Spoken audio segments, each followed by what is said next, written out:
Tonight, in a world that's louder and more connected than ever, yet somehow leaves us feeling more lonely, one message is rising again.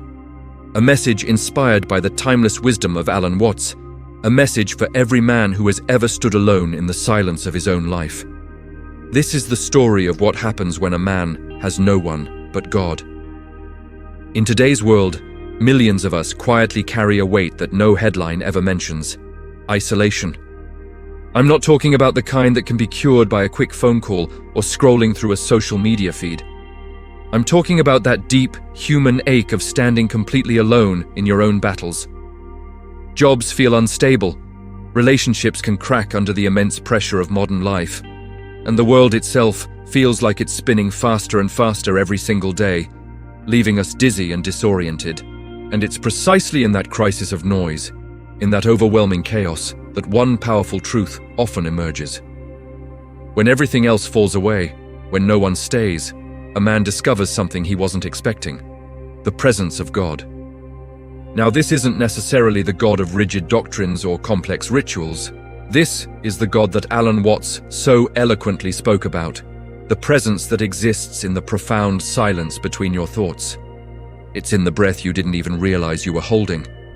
It's in that single, transformative moment when you finally understand that being alone is not the same as being abandoned. This is the moment when the external world, with all its demands and distractions, begins to fade, and an internal awareness begins to dawn.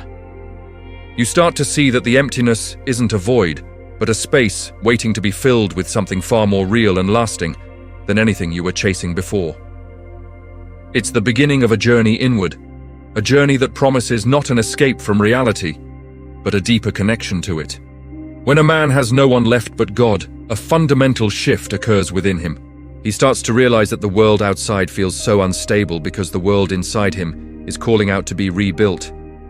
He's being invited to construct a new foundation, one not based on external validation or fleeting circumstances, but on something unshakable.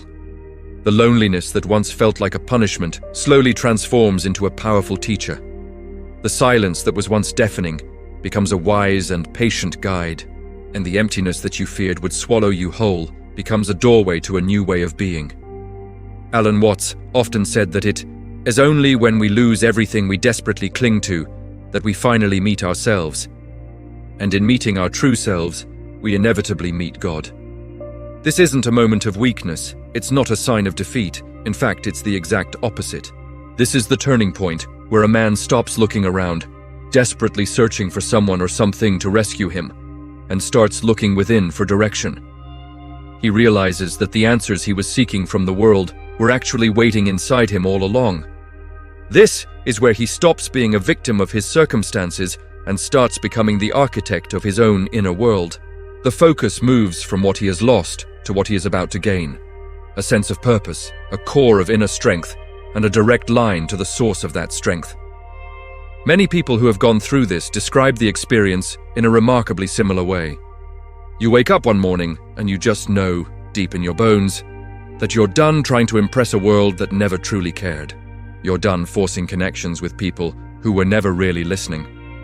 You're finished chasing the approval that never really mattered in the first place.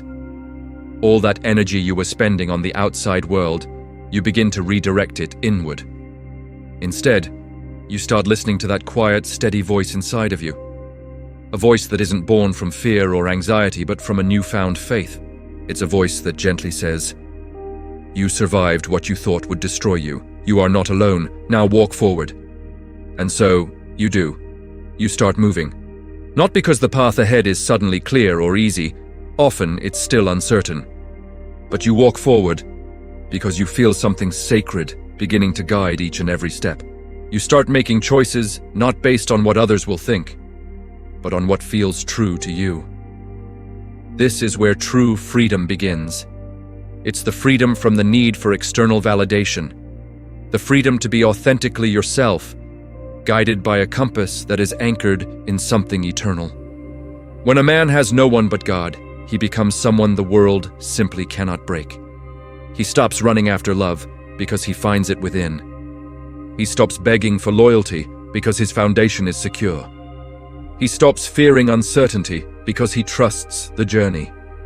He discovers a profound truth that Alan Watts emphasized again and again. Everything you think you lack already exists within you. The potential for strength, wisdom, and peace isn't something you need to acquire. It's something you need to uncover. You find a new kind of clarity in prayer or quiet contemplation. You discover an incredible strength in stillness, in just being present without needing to do anything. You find a deep and abiding confidence not in trying to control everything, but in surrendering control to that higher power. And then comes the peace. Not the kind of peace that comes because life suddenly becomes perfect, because it won't. It's a peace that comes from finally, deeply understanding who or what walks beside you in every moment. It's a peace that passes all understanding, a peace that can withstand the storms of life because it doesn't depend on the weather. Tonight, right now, across the country and around the world, countless men are quietly reaching this very turning point. They are men who might look alone from the outside, sitting in a small room, an empty apartment, or a car parked under a dark sky.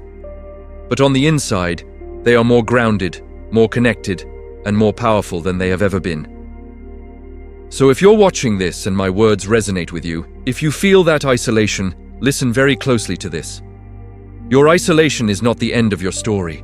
It is not a sign that you have failed. It is the beginning of your awakening. It's an invitation to a deeper, more meaningful existence. Because when a man has no one but God, he doesn't lose everything. He finds the one presence that never leaves, never fails, and never stops guiding him forward. This message is for everyone who needed to hear it today. Stay strong, stay awake, and stay connected to the one who never ever walks away. Thank you for listening.